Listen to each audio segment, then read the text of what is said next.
ஒரு வார்த்தை சொல்லும் கர்த்தாவே, என் வாழ்க்கையெல்லாம் செழிப்பாகுமே. ஒரு வார்த்தை சொல்லும் கர்த்தாவே, என் வாழ்க்கையெல்லாம் செழிப்பாகுமே. ஆண்டவராகிய இயேசு கிறிஸ்துவின் இனிதான நாமத்திலே ஒரு வார்த்தை சொல்லும் கர்த்தாவே என்ற தியான நிகழ்ச்சிக்கு உங்களை அன்புடன் வரவேற்கிறோம். கர்த்தர் கிருபையாய் தந்த இந்த நல்ல நாளிலும் மீண்டும் உங்களை கர்த்தருடைய வார்த்தை மூலம் சந்திப்பதிலே மிக்க மகிழ்ச்சி அடைகிறோம். நீங்கள் எல்லாரும் சுகமாக இருக்கிறீர்களா? கர்த்தருடைய கிருபையினாலே நீங்கள் எல்லாரும் சுகமாக இருப்பீர்கள் என்று சொல்லி நாங்கள் நம்புகிறோம். கர்த்தருடைய கிருபையும் சமாதானமும் உங்கள் குடும்பங்களிலே பெருகுவதாக. நேற்றைய தினத்திலே கேள்வி நேரத்தில் கலந்து கொண்டு பதில்களை அனுப்பி கொடுத்த அனைத்து கர்த்தருடைய பிள்ளைகளையும் இயேசு கிறிஸ்துவின் நாமத்திலே வாழ்த்துகிறோம். கர்த்தர் உங்களை ஆசீர்வதிப்பாராக. யாத்திராகமம் 13ஆம் அதிகாரம் 18ஆம் வசனம். சிவந்த சமுத்திரத்தின் வனாந்திர வழியாய் ஜனங்களை சுற்றி போக பண்ணினார். இஸ்ரவேல் புத்திரர் எகிப்து தேசத்திலிருந்து அணியணியாய் புறப்பட்டு போனார்கள். கிறிஸ்துவுக்குள் மிகவும் அன்பான தேவனுடைய பிள்ளைகளே, கர்த்தர் இந்த நாளிலும் நமக்கு தரும் ஆசீர்வாதமான வார்த்தை என்னவென்றால், வனாந்திர வழியாய் ஜனங்களை சுற்றி போக பண்ணினார். இஸ்ரவேல் ஜனங்கள் எகிப்திலிருந்து புறப்பட்டு வெளியே வந்த பின்பு பெலிஸ்தரின் தேச வழியாய் அவர்கள் போனால் கானான் தேசம் மிகவும் சமீபம். ஆனால் கர்த்தர் அவர்களை அந்த வழியாக கூட்டிக் கொண்டு போகாமல் வனாந்திர வழியாய் சுற்றி போகும்படி செய்தார். அதுவும் 40 வருஷம் நடந்து போனார்கள். கொஞ்சம் யோசித்து பாருங்கள், கர்த்தர் ஏன் அப்படி செய்ய வேண்டும்? எல்லாவற்றிற்கும் ஒரு காரணம் உண்டு.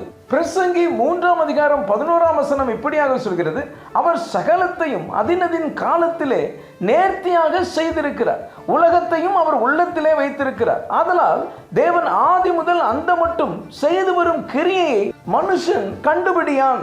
என கண்பான தேவனுடைய பிள்ளைகளே, அவர் சகலத்தையும் அதினதின் காலத்திலே நேர்த்தியாய் செய்கிறவர். அவருக்கு நம்முடைய ஆதியும் அந்தமும் தெரியும். இன்றைக்கு உங்களுடைய வாழ்க்கையில் எல்லாருக்கும் ஈஸியாக கிடைப்பது கூட உங்களுக்கு நீண்ட போராட்டத்திற்கு பிறகு கிடைக்கலாம். இந்த உலகத்தார் அனுபவிப்பது போல நீங்களும் உடனே எதையும் அனுபவிக்க முடியாமல் இருக்கலாம். உங்கள் வாழ்க்கை வனாந்திரத்தில் சுட்டி கொண்டு போவது போல சுட்டி கொண்டே இருக்கலாம். நீங்கள் நீண்ட காலமாக ஒரு ஆசீர்வாதத்துக்காக காத்து கொண்டிருக்கலாம். கவலைப்படாதிருங்கள், சோர்ந்து போகாதிருங்கள். எல்லாமே சரியான நேரத்தில் உங்களை வந்து சேரும்.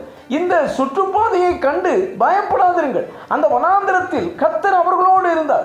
பகலிலே மேகஸ்தம்பமும் இரவிலே அக்கினி ஸ்தம்பமும் அவர்களை விட்டு விலகி போகவில்லை.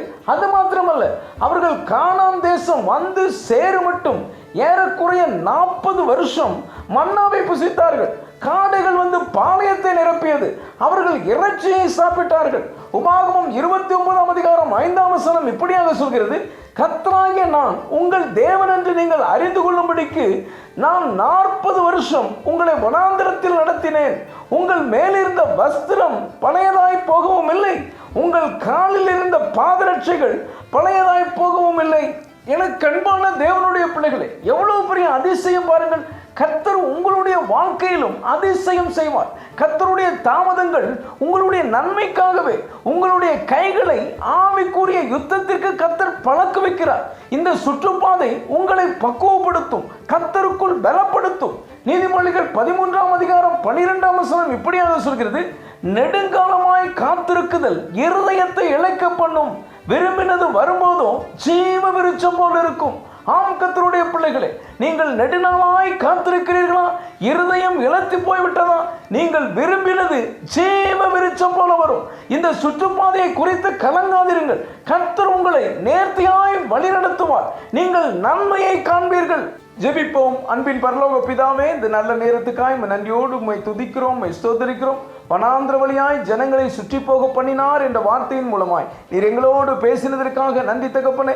இந்த வார்த்தைகளை கேட்டுக்கொண்டிருக்கிற உடைய பிள்ளைகளுடைய வாழ்க்கையிலே சுற்றுப்பாதை வழியாக சுற்றி கொண்டு இருப்பது போல ஒரு அனுபவம் இருந்தாலும் உடைய பிள்ளைகளுக்கு நன்மையாய் அது முடிகிறதற்காக ஸ்தோத்திரம். உடைய பிள்ளைகளை நீர் பக்குவப்படுத்தி பலப்படுத்துகிறதற்காக ஸ்தோத்திரம்.